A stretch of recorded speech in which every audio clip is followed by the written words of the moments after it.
प्यारे बच्चों, BLED.in में आपका स्वागत है।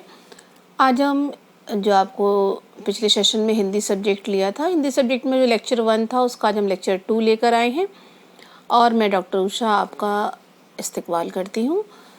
आज का हमारा जो टॉपिक है उसमें भाषा का आधार, स्वरूप और विविध रूप के बारे में हम आपसे चर्चा करेंगे। भाषा के आधार को लेकर हम आपको बताना चाह रहे हैं कि जैसा कि हम सभी जानते हैं कि हम सब कैसे हैं, एक सोशल क्रिएचर हैं, सामाजिक प्राणी हैं। मनुष्य भाषा को सामाजिक अंतःक्रिया द्वारा ही सीखता है। कहने का पर्याय ये है कि जब भाषा को हम जानना चाहते हैं या भाषा क्या है, तो होता क्या है कि जब हम समाज में रहते हैं और हम अपनी बातों को एक दूसरे से कहते हैं, कहने का आशय ये है कि जब हम अंतःक्रिया करते हैं तभी हम भाषा को पहचान पाते हैं कि अगर हमने क्या बोला और नेक्स्ट ने क्या उसको समझा। मनुष्य को अपनी दैनिक गतिविधियों को पूरा करने के लिए अपने हाव भाव व्यक्त करने पड़ते हैं, जिसके लिए वह शारीरिक अंगों का प्रयोग करते हुए भाषा के माध्यम से अपनी आवश्यकताओं और इच्छाओं को दूसरों तक पहुंचाता है। ठीक है ना। कहने का मतलब ये है कि जैसे मान लीजिए हमें किसी से कुछ कहना है तो हम अपने हाथ पैर और अपने हाव भाव से तो प्रदर्शित करेंगे ही, लेकिन यदि हम बोलेंगे नहीं, यदि हम भाषा का प्रयोग नहीं करेंगे तो हो सकता है कि हम अपनी अभिव्यक्ति को पूरा ना कर पाएं। इस तरह भाषा का भौतिक आधार में हम अपने होंठ, नाक, जीभ, गला इत्यादि के सहयोग से ध्वनियों को क्या करते हैं, उत्पन्न करते हैं, मुख के द्वारा उत्पन्न करते हैं। भाषा सीखने के लिए सामाजिक माहौल का होना ज़रूरी है। सामाजिकता भाषा का मूल आधार है।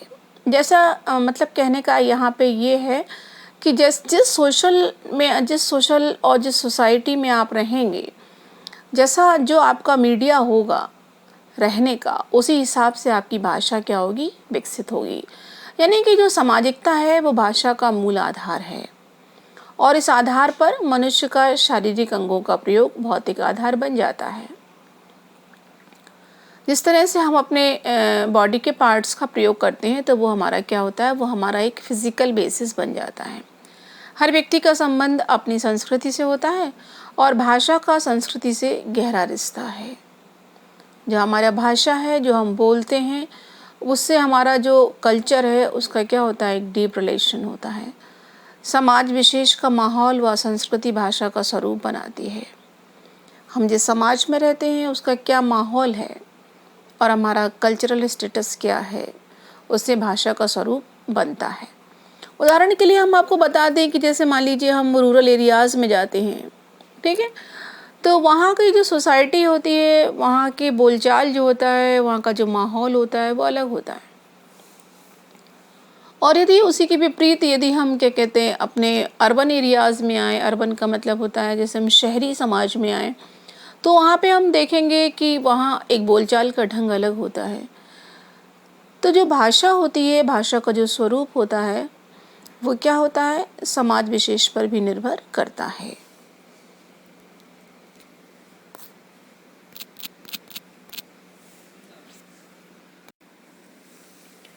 प्यारे बच्चों, भाषा शिक्षण के अध्यापक को विद्यार्थियों के सामाजिक पर्यावरण की ओर ध्यान देना चाहिए, जिससे भी बच्चों को समझकर, उनके स्वभाव को समझकर अध्यापन कर सकते हैं। यहाँ पे कहने का मतलब ये है कि जैसे मान लीजिए हम बच्चों को पढ़ा रहे हैं, तो बच्चों को पढ़ाने से पहले हमें उनका एनवायरनमेंट समझना चाहिए। जैसे यदि वो हमारे बैकवर्ड एरिया से हैं तो हमें उनके ऊपर बहुत सुसंस्कृत भाषा का प्रयोग नहीं करना चाहिए। हमें थोड़ा सा उनके परिवेश को लेके उनसे अटैचमेंट स्थापित करना चाहिए। अपने हाव भाव और ज़रूरतों को पूरा करने के लिए व्यक्ति के मन में क्या आते हैं, विचार आते हैं, और उन विचारों को व्यक्त करने के लिए भाषा की ज़रूरत पड़ती है, जो कि मानसिक क्रिया के माध्यम से संभव है। बिना विचार के क्या होता है, भाषा अस्तित्व में नहीं आ सकती। इस तरह समाज में जीवन जीने के लिए भाषा का आधार हमारे मानसिक विचार हैं, जिससे बोलने से पहले जिसको हम क्या करते हैं, सोचते हैं।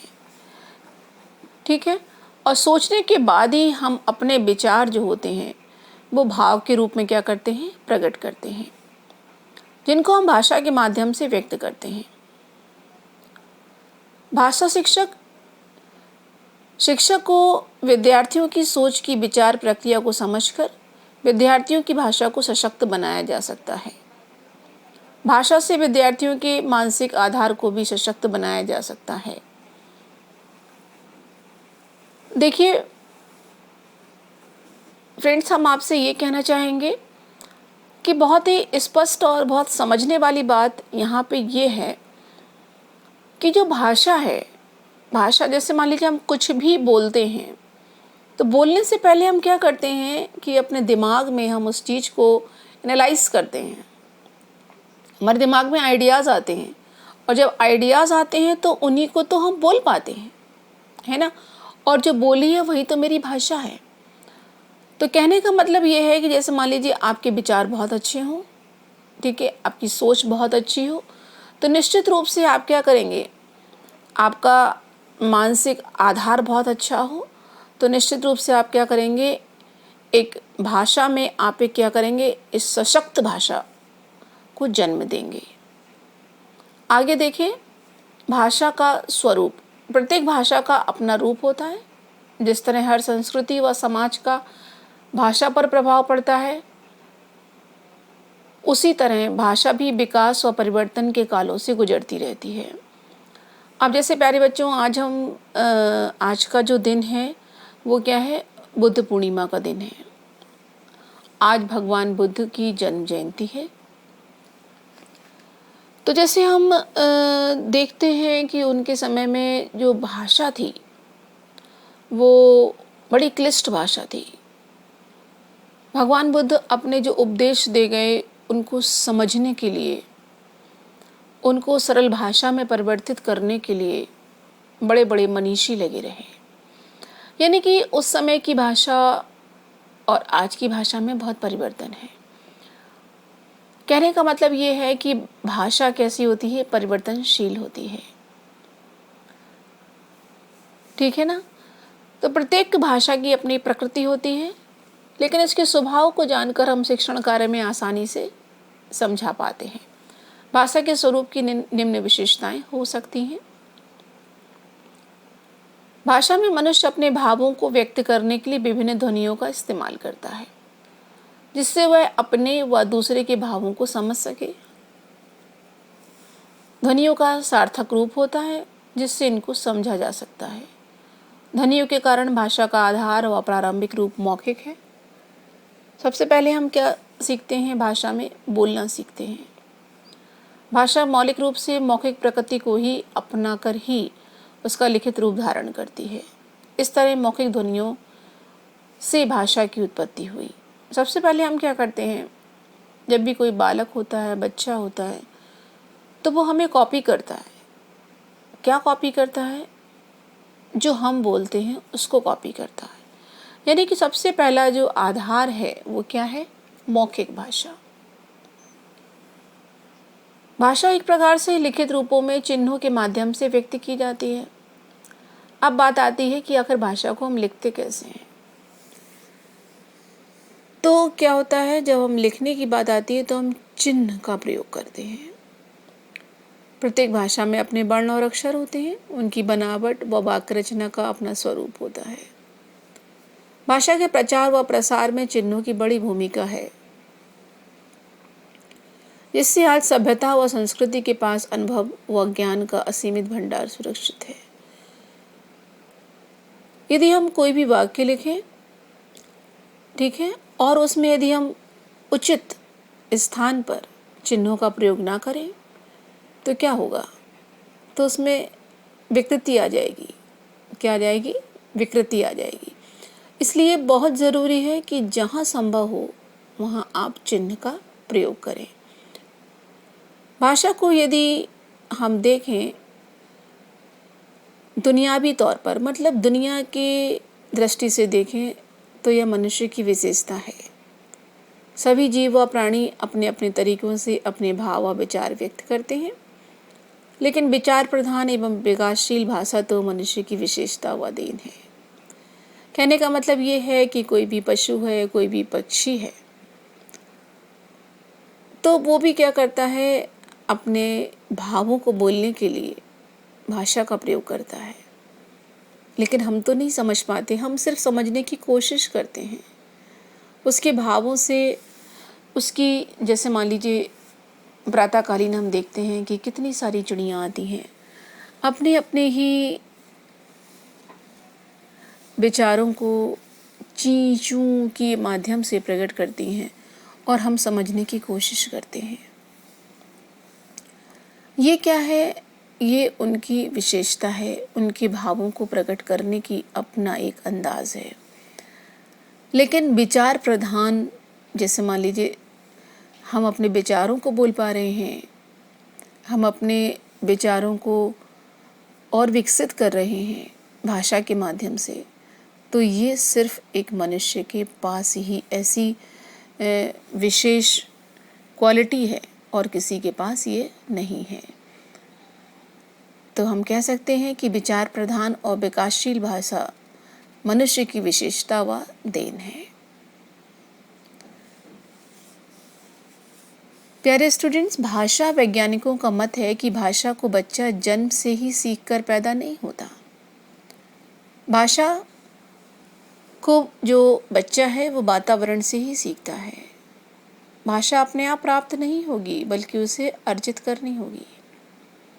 बच्चा जिस परिवार, मोहल्ले, गांव या शहर में रहता है, जहां उसका पालन पोषण होता है, उन्हीं के द्वारा अपने भावों को व्यक्त करने के लिए प्रयोग की जाने वाली भाषा बच्चा सीखता है।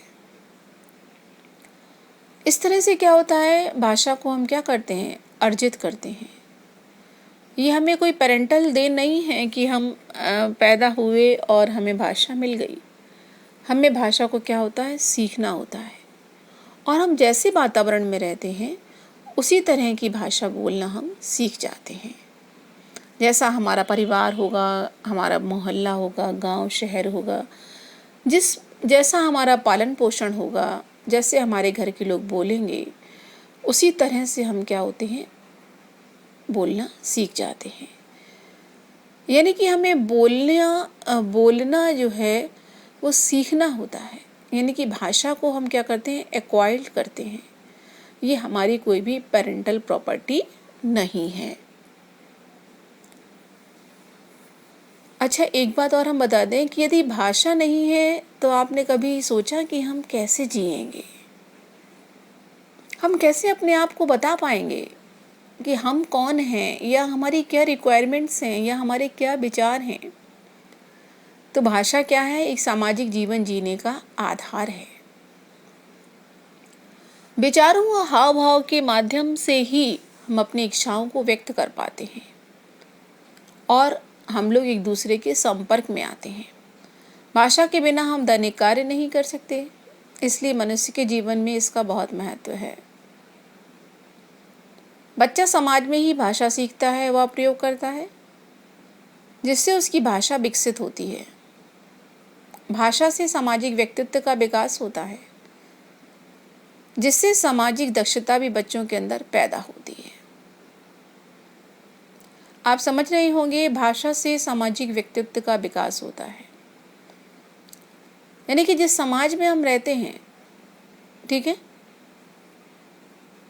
और उस समाज में हम अपने आप को प्रेजेंट करना चाहते हैं कि अगर हम किस लेवल के हैं, तो उस लेवल को अचीव करने के लिए हमें क्या करना होता है, हमें अपने भाषा को क्या करना होता है, हमें अपने भाषा को और सुंदर बनाना होता है और सृजनात्मक बनाना होता है, और क्या करना होता है, हमें सुसंस्कृत करना होता है, जिससे क्या होता है कि हमारे व्यक्तित्व में निखार आता है। और व्यक्तित्व में निखार कहाँ से आता है, भाषा से। और जब भाषा हमारी कैसी होगी, समृद्ध होगी, तो निश्चित रूप से समाज में हमारा एक अलग स्थान होगा। ठीक है ना। और इस तरह की दक्षता हमें बच्चों के अंदर उत्पन्न करनी होती है कि वो एक जब वाक्य बनाए तो वो एक अच्छा वाक्य बनाए, सुंदर वाक्य बनाए। वाक्य के निर्माण में जिन जिन चीज़ों की आवश्यकता है उनका प्रयोग करें। परिवर्तन प्रकृति का नियम है जो कि भाषा पर भी लागू होता है। हम अपने पूर्वजों की भाषा को समझें और आज की भाषा को तो बहुत अंतर दिखाई देगा। भाषा का परिवर्तन मनुष्य के परिवर्तन को भी दिखाता है। मनुष्य के विचारों और सभ्यता व संस्कृति में भी परिवर्तन होता रहता है। आज सूचना व संप्रेषण के दौर में मीडिया की बढ़ती भूमिका ने हिंदी के स्वरूप को तेजी से बदला है। भाषा में परिवर्तन ध्वनियों, शब्दों, पदबंधों तथा वाक्य रचनाओं आदि स्तर पर हो सकते हैं। कहने का मतलब सिर्फ इतना है कि भाषा परिवर्तनशील है। समय के अनुसार भाषा में परिवर्तन होता रहता है। बचपन से ही हम बहुत सारे शब्दों को अनुकरण से ही सीखते हैं, चाहे हम उसका अर्थ भले ही ना जानते हों। बच्चा सबसे पहले अपनी माँ का अनुसरण करते हुए उसके हाव भाव को समझता है। माता पिता व परिवार मित्रों का अनुकरण करते हुए बच्चा भाषा सीखता है। बच्चा प्राणों की अपेक्षा अनुकरण ज़्यादा करता है, क्योंकि वो देखता है क्या है, जो वो देखता है वही करता है और वही बोलने का, जैसे जो अपने वो बड़ों को बोलते हुए देखेगा उसी को बोलने का प्रयास करेगा। इसलिए भाषा शिक्षण के अध्यापक को अनुकरण की प्रक्रिया को समझना चाहिए, जिससे वह कक्षागत शिक्षण में ध्यानपूर्वक शिक्षण करे, क्योंकि बच्चे उसका अनुकरण करेंगे।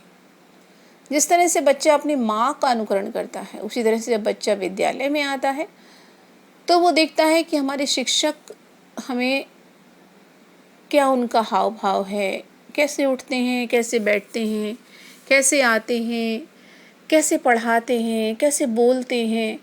तो इन सब चीज़ों का बच्चे पर बहुत गहरा प्रभाव पड़ता है। और चूँकि बच्चा अनुकरण से सीखता है, इसलिए हमें अपना आचरण ऐसा रखना चाहिए कि यदि हमारा कोई अनुकरण कर रहा है तो वो ऐसा ना हो कि हमारा जो अनुसरण है वो कहीं उस पर एक गलत छाप छोड़े। इसलिए कहते हैं ना कि जो शिक्षक होता है वो समाज का क्या होता है, आईना होता है। और चूँकि बच्चे क्या करते हैं, हमारी कॉपी करते हैं, इसलिए हम चाहेंगे कि हम एक ऐसे व्यक्तित्व के रूप में सामने आए, यदि बच्चा हमारा अनुसरण करे तो निश्चित रूप से देश का एक अच्छा नागरिक बने। भाषा का मूल रूप यानी कि मानक होता है। यानी कि हमारा कहने का मतलब ये है कि यदि भाषा बनी है तो कहीं ना कहीं उसका स्ट्रक्चरल पैटर्न होगा, है ना, मूल रूप होगा। और अब आगे आने वाले हमने आपको भी बताया भी कि भाषा क्या है, परिवर्तनशील है। तो भाषा में परिवर्तन होते रहते हैं, लेकिन परिवर्तन तो हो, लेकिन ऐसा ना हो कि उसके जो मूल रूप है, उसका जो रूट है, उसको ही हम तोड़ डालें। तो हमें उसके मूल रूप को बनाए रखना है। ठीक है, ऐसा ना हो कि भाषा में बहुत विकृतियाँ आ जाएं। हमें ऐसी भी भाषा का तोड़ मड़ोड़ नहीं करना है।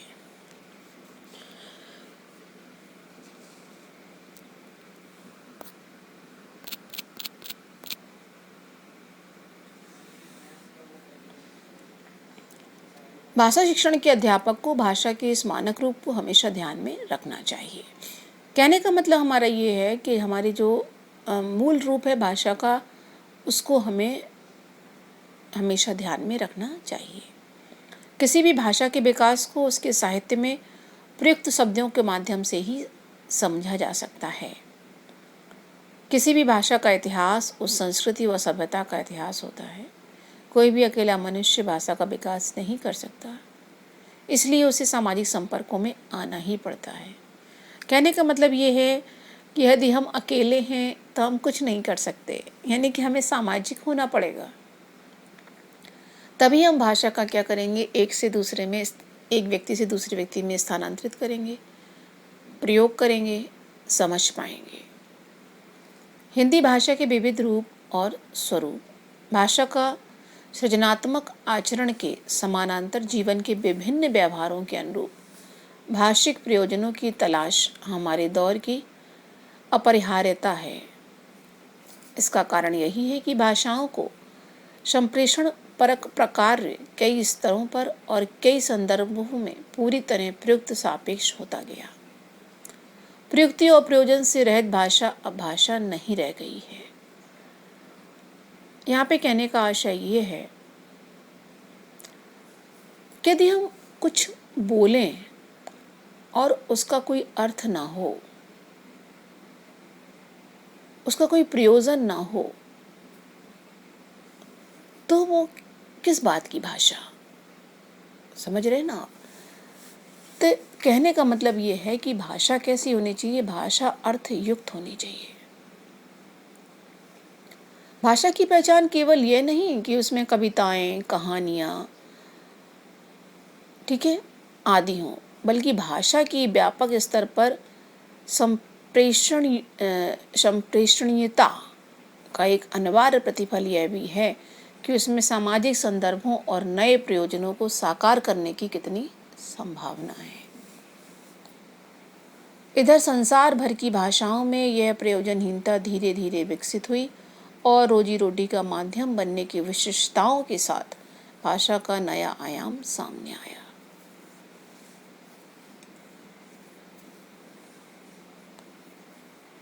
वर्ग भाषा, तकनीकी भाषा, साहित्यिक भाषा, राष्ट्रभाषा, राजभाषा, संपर्क भाषा, बोलचाल की भाषा और मानक भाषा आदि। प्यारे बच्चों, हम आपसे कहना चाहेंगे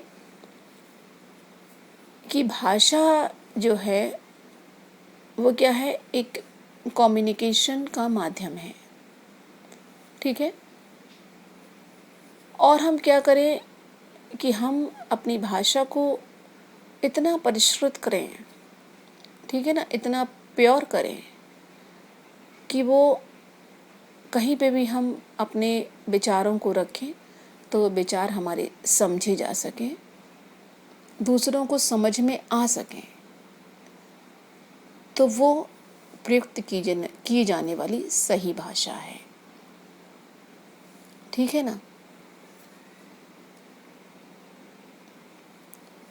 अब देखिए क्या है कि बोलचाल की भाषा। अब जो बोलचाल की भाषा है उसको समझने के लिए बोली को समझना जरूरी है। बोली का मतलब डायलेक्ट। बोली उन सभी लोगों की बोलचाल की भाषा का वह मिश्रित रूप है जिनकी भाषा में पारस्परिक भेद को अनुभव नहीं किया जाता। भाषा में जो पारस्परिक भेद हैं उसको हम अनुभव नहीं करते जब हम क्या करते हैं? बोलते हैं, यानी कि बोली में। विश्व में जब किसी जनसमूह का महत्व किसी भी कारण से बढ़ जाता है तो उसकी बोलचाल की बोली भाषा कही जाने लगती है, अन्यथा वह बोली ही रहती है। स्पष्ट है कि भाषा की अपेक्षा बोली का क्षेत्र, उसके बोलने वालों की संख्या और उसका महत्व। प्यारे बच्चों, हम आपको बता रहे थे कि जो बोली क्या है और भाषा क्या है। जैसे मान लीजिए हम कहीं रहते हैं तो हम जनरल भाषा में क्या कहते हैं कि वो ये बोलते हैं, फला व्यक्ति ये बोल रहा था, यानी कि हम अपनी बोली को तवज्जो देते हैं। उस समय हम भाषा का ध्यान नहीं रखते, हम क्या बोलते हैं? बोली बोलते हैं। यानी कि बोली क्या होती है? क्षेत्र विशेष में बोली जाने वाली भाषा होती है। और भाषा क्या होती है? भाषा एक विस्तृत क्षेत्र में बोली जाने वाली भाषा है। एक भाषा की कई बोलियां हो सकती हैं। जैसे मान लीजिए हिंदी को हम कई बोलियों में बोल सकते हैं, क्योंकि भाषा का क्षेत्र क्या होता है? विस्तृत होता है, जबकि बोली का क्षेत्र क्या होता है? लिमिटेड होता है। जब कई व्यक्ति बोलियों में पारस्परिक संपर्क होता है, जब कई व्यक्तियों की बोलियों में पारस्परिक संपर्क होता है, तब बोलचाल की भाषा का भी प्रसार होता है। आपस में मिलती जुलती बोली या उपभाषाओं में हुई आपसी व्यवहार से बोलचाल की भाषा का विस्तार होता है। इसे सामान्य भाषा के नाम से भी जाना जाता है। यह भाषा बड़े पैमाने पर विस्तृत क्षेत्र में प्रयुक्त होती है। कहने का मतलब यह है कि जैसे मान लीजिए हम हिंदी बोलते हैं, हिंदी में क्या करते हैं, हम उतार चढ़ाव करते हैं, ठीक है ना। थोड़ी थोड़ी दूर पे हम देखते हैं कि वो जो हमारी भाषा है उसमें, भाषा तो हिंदी ही होगी, लेकिन होता क्या है कि हमारी जो बोली है उसका रूप बदलने लगता है, लोगों के स्वर उतरने चढ़ने लगते हैं। लेकिन है क्या, है वो एक भाषा ही। अब हम जानेंगे कि मानक भाषा क्या है। भाषा के स्थिर तथा सुनिश्चित रूप को मानक या परनिष्ठित भाषा कहते हैं। कहने का मतलब ये है कि अब हम यहाँ पर ये देख रहे हैं कि आखिर भाषा का निर्माण कैसे हुआ। तो निर्माण के समय जो जो स्तंभ हैं, जिनको बेस मान के भाषा का निर्माण हुआ, वो क्या है, वह है एक सुनिश्चित रूप है उसका, वह एक स्थिर है, ठीक है ना, उसको कोई डिगा नहीं सकता। यानी कि जिस पिलर पर भाषा बनी है वो पिलर क्या है, स्ट्रॉन्ग है और कैसे हैं, अडिग हैं, खड़े हुए हैं, जिनको हम चेंज नहीं कर सकते।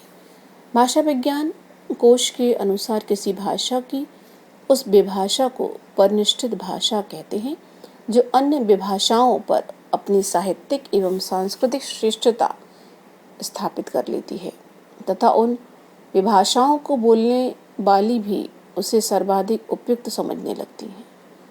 मानक भाषा शिक्षित वर्ग की शिक्षा, पत्राचार और व्यवहार की भाषा होती है, जिसके व्याकरण तथा उच्चारण की प्रक्रिया लगभग निश्चित होती है। कहने का मतलब ये है कि जो आपकी मानक भाषा है, जो स्ट्रक्चरल लैंग्वेज है, वो क्या है, जैसे मान लीजिए जब भी हम बहुत एक शिक्षागत भाषा लिखते हैं, ऑफिशियल लैंग्वेज लिखते हैं, तो उसमें हम क्या करते हैं, मानक भाषा का प्रयोग करते हैं। व्याकरण, उच्चारण, ठीक है ना, उसका उचित प्रयोग करते हैं। कहने का मतलब है कि हम तोड़ मरोड़ के नहीं लिख सकते,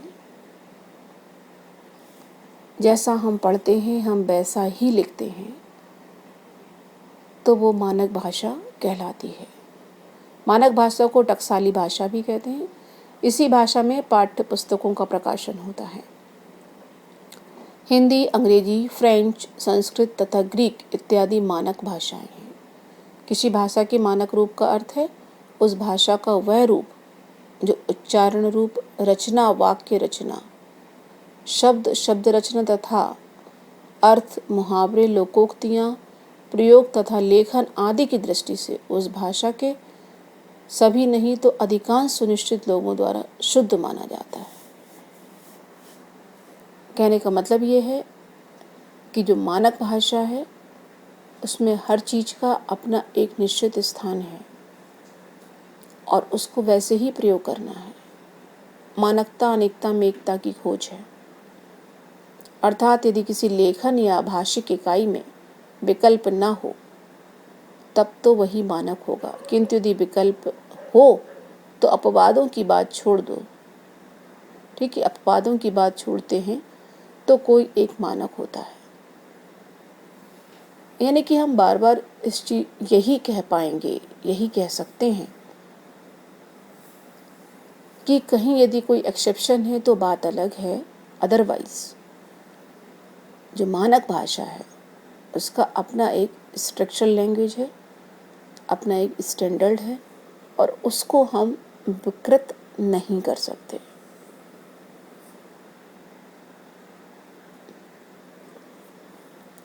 जिसका प्रयोग उस भाषा के अधिकांश शिष्ट लोग करते हैं। यहाँ हम आपको बता दें कि जो भाषा है, यदि एक पढ़े लिखे व्यक्ति के द्वारा भाषा का प्रयोग हो रहा है और आप उसको सुन रहे हैं तो आप समझ सकते हैं कि वह व्यक्ति मानक भाषा का प्रयोग कर रहा है। और हम बता दें आपको, कि मानक भाषा का प्रयोग यदि कोई व्यक्ति करता है तो वह मानक भाषा का प्रतिष्ठित रूप होता है। उस भाषा के लगभग समूचे क्षेत्र में मानक भाषा का प्रयोग होता है। मानक भाषा एक प्रकार से सामाजिक प्रतिष्ठा का प्रतीक होती है। उसका संबंध भाषा की संरचना से न होकर सामाजिक स्वीकृति से होता है। मानक भाषा को इस रूप में भी समझा जा सकता है कि समाज में एक वर्ग मानक होता है जो अपेक्षाकृत अधिक महत्वपूर्ण होता है तथा समाज में उसी का बोलना लिखना, उसी का खाना पीना, उसी के रीति रिवाज अनुकरणीय माने जाते हैं। मानक भाषा मूलतः उसी वर्ग की भाषा होती है। कहने का आशय ये है कि यदि हम मानक भाषा का प्रयोग करते हैं, जैसे कि हम पहले बता चुके हैं, तो जो दूसरा सुनने वाला होगा वो हमसे बहुत प्रभावित होगा, क्योंकि हमारे शब्द जो होंगे, हमारी भाषा का जो सृजन होगा वो एकदम क्या होगा, एकदम प्योर होगा। क्या होगा? प्योर होगा। उसका जो बनावट होगी भाषा की, हमारी जो रचना होगी वो क्या होगी? वो एकदम साहित्यिक होगी। और हम जितना अच्छा बोलेंगे उतनी ही अच्छी क्या होगी? हमारी पहचान होगी। हमारी पहचान का मतलब हमारे व्यक्तित्व की पहचान होगी। और जैसा हम बोलेंगे वैसा ही हमारा समाज ओवे करेगा। तो निश्चित रूप से यदि हम सब जगह उठते बैठते हैं और एक अच्छी भाषा का प्रचार प्रसार करते हैं तो निश्चित रूप से दूसरे के लिए हम क्या होते हैं? एक एग्जाम्पल बन जाते हैं। अब तीसरा पॉइंट यहाँ पे है कि संपर्क की भाषा। अनेक भाषाओं के अस्तित्व के बावजूद जिस विशिष्ट भाषा के माध्यम से व्यक्ति राज्य तथा देश विदेश के बीच संपर्क स्थापित किया जाता है उसे संपर्क की भाषा कहते हैं। एक ही भाषा परिपूरक भाषा और संपर्क भाषा दोनों का कार्य कर सकती है। आज भारत में संपर्क भाषा के तौर पर हिंदी प्रतिष्ठित होती जा रही है, जबकि अंतर्राष्ट्रीय स्तर पर अंग्रेजी संपर्क भाषा के रूप में प्रतिष्ठित हो गई है। संपर्क भाषा के रूप में जब भी किसी भाषा को देश की राष्ट्रभाषा अथवा राजभाषा के पद पर आसीन किया जाता है तब उस भाषा से कुछ अपेक्षाएं भी रखी जाती हैं। जब कोई भाषा लिंगुआ फ्रैंका के रूप में उभरती है तब राष्ट्रीयता या राष्ट्रता से प्रेरित होकर वह प्रभुत्ता संपन्न भाषा बन जाती है। यह तो ज़रूरी नहीं है कि मातृभाषा के रूप में इसके बोलने वालों की संख्या अधिक हो, पर द्वितीय भाषा के रूप में इसके बोलने वाले बहुसंख्यक हो सकते हैं।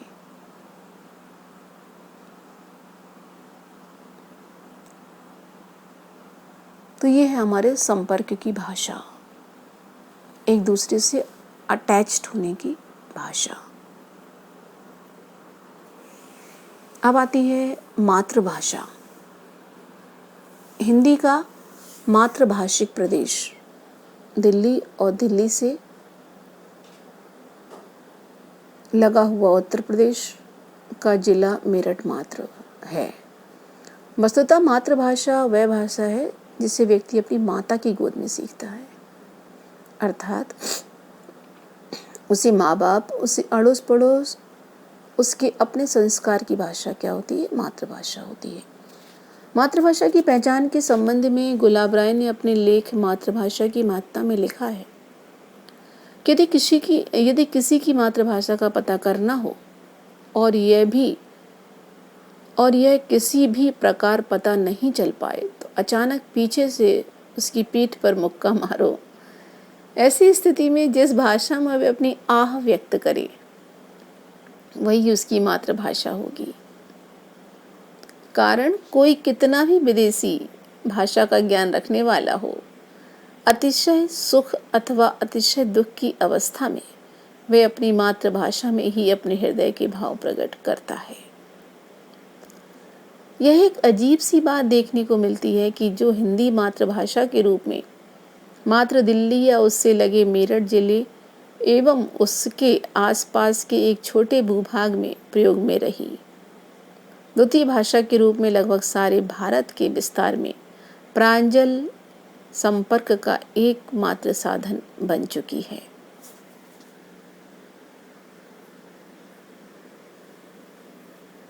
अब हम जानेंगे राष्ट्रभाषा हिंदी, यानी कि हमारे देश की भाषा। इस तरह राष्ट्र की जितनी भी भाषाएं हैं सभी राष्ट्रभाषा हैं। फलस्वरूप भारत के संविधान की 8वीं अनुसूची में सम्मिलित 22 भाषाओं के अतिरिक्त देश की दर्जनों अन्य भाषाएं भी अपने अपने क्षेत्रों में लोक संप्रेषण के माध्यम हैं। हमारी राष्ट्रभाषाएं हैं। यही कारण है कि भारत के संविधान में इनमें से किसी भी एक भाषा को राष्ट्रभाषा के नाम से अभिहित नहीं किया गया। यही राजभाषा, संघ भाषा अथवा संपर्क भाषा जैसे शब्दों का ही व्यवहार हुआ है। परंतु इतना होते हुए भी एक विशिष्ट अर्थ में राष्ट्रभाषा की संकल्पना और उसकी सार्थकता से हम इनकार नहीं कर सकते, और इस सार्थकता एवं यथार्थता के हकदार भी अपनी स्थिति के चलते हिंदी हो रही है। राजभाषा अथवा संपर्क भाषा अपनी एक सीमा की परिधि में बंधी हुई है, परंतु उस परिधि की सीमा के आर पार विस्तृत व्यापक आयामों में परिव्याप्त राष्ट्र के प्रशासन, समस्त कार्य, व्यापार, व्यवसाय, रीति रिवाज, तकनीकी तथा संस्कृति और परंपरा को अभिव्यक्ति देने वाली तथा विश्व के विभिन्न देशों तक इन्हें पहुंचाने में समर्थ राष्ट्र की एक सुगम, सुबोध एवं सशक्त भाषा राष्ट्रभाषा होती है। भारत में इस रूप में राष्ट्रभाषा के स्वरूप में भी हिंदी स्वभावतः प्रतिष्ठित है, यानी कि हिंदी हमारी कैसी है, राष्ट्रभाषा है। लगभग भारत देश के लोग इसको समझते हैं। यह संपर्क की भाषा है, आदान प्रदान की भाषा है, सुगम है, सुबोध है।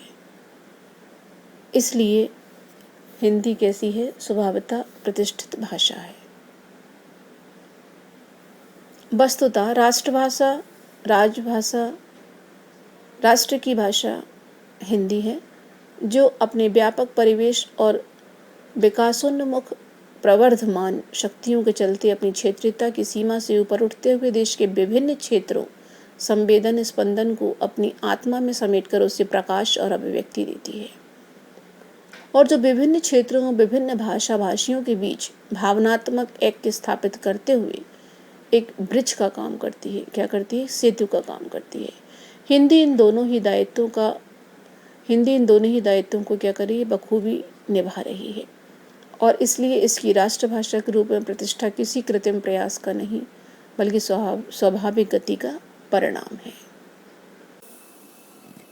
प्यारे बच्चों, राजभाषा का अर्थ वह भाषा जो राजकाज में प्रयुक्त होती हो, ठीक है ना, और जिससे मान लीजिए हमारा शासन प्रशासन अपने कार्यों को संपादित करता हो, और देश की हर गतिविधि उसके द्वारा क्या हो, उसके द्वारा की जाती हो, उसको हम क्या कहते हैं? राजभाषा कहते हैं।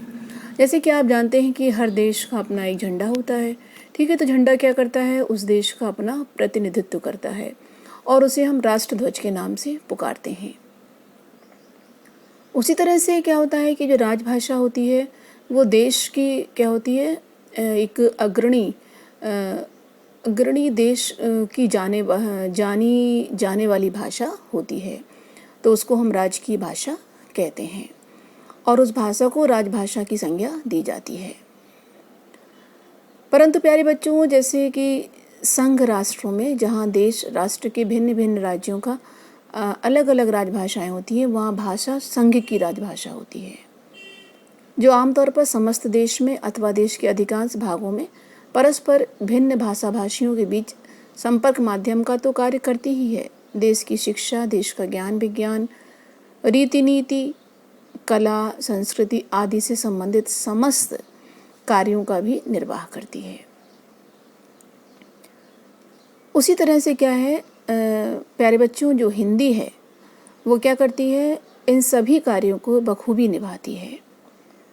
इसलिए ये हमारी राजभाषा है, संपर्क की भाषा है। हिंदी जो है वो आप यदि देखें तो मुग़ल शासन में भी प्रयोग की जाती रही है और अंग्रेजी शासनकाल में भी अनेक देशी राजा क्या करते थे कि हिंदी राजभाषा का प्रयोग करते थे। तो हम ये कह सकते हैं कि आज़ादी से पहले मुग़ल शासनकाल में और अंग्रेजी शासनकाल में अनेक देशी राजाओं की राजभाषा रही है, देश के व्यापक क्षेत्रों की संपर्क भाषा रही है तथा मुग़ल एवं अंग्रेजी शासन में ऊपरी तौर पर ये क्या द्वितीय राजभाषा के रूप में प्रयोग की जाती रही है। क्योंकि उस समय अपना देश आज़ाद नहीं था, इसलिए इसको द्वितीय राजभाषा के रूप में हम कह सकते हैं। आज़ादी की लड़ाई में इसे विभिन्न भाषा भाषी सेनानियों के बीच भावों, विचारों एवं कार्य योजनाओं के संपादन के लिए संपर्क भाषा के रूप में अपनाया गया। आपको समझ में आ गया होगा, एक दूसरे से संपर्क की भाषा भी हिंदी भाषा रही। यही कारण था कि संविधान सभा ने 14 सितंबर 1949 को इस प्रांजल भारतीय संपर्क भाषा एवं राष्ट्रभाषा को संघ की राजभाषा बनाने का संकल्प पारित किया। भारत के संविधान के अनुसार देवनागरी लिपि में हिंदी संघ की राजभाषा होगी।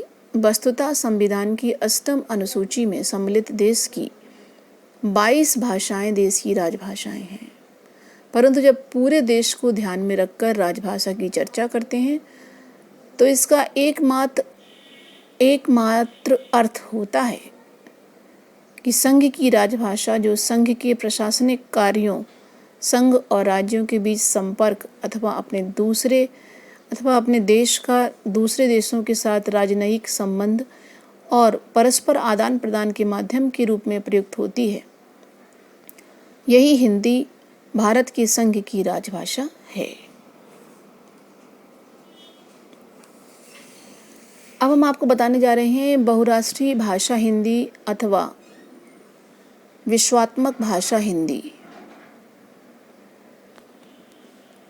इसमें उस भाषा का बोध होता है जो एक से अधिक देशों में प्रयोग की जाती हो। Hindi Guyana, Fiji, Suriname, Mauritius, Trinidad आदि अनेक देशों में बहुसंख्यक जनता के बीच संपर्क भाषा के रूप में प्रयोग की जाती है। इसको हम क्या संपर्क भाषा के रूप में प्रयोग करते हैं हिंदी भाषा को। भारत के पड़ोसी देश नेपाल, बर्मा, श्रीलंका आदि के अतिरिक्त इंग्लैंड, अमेरिका, कनाडा, अफ्रीका आदि देशों में भी काफ़ी संख्या में एशियाई लोग होते हैं जिनके बीच हिंदी संपर्क भाषा के रूप में कार्य करती है।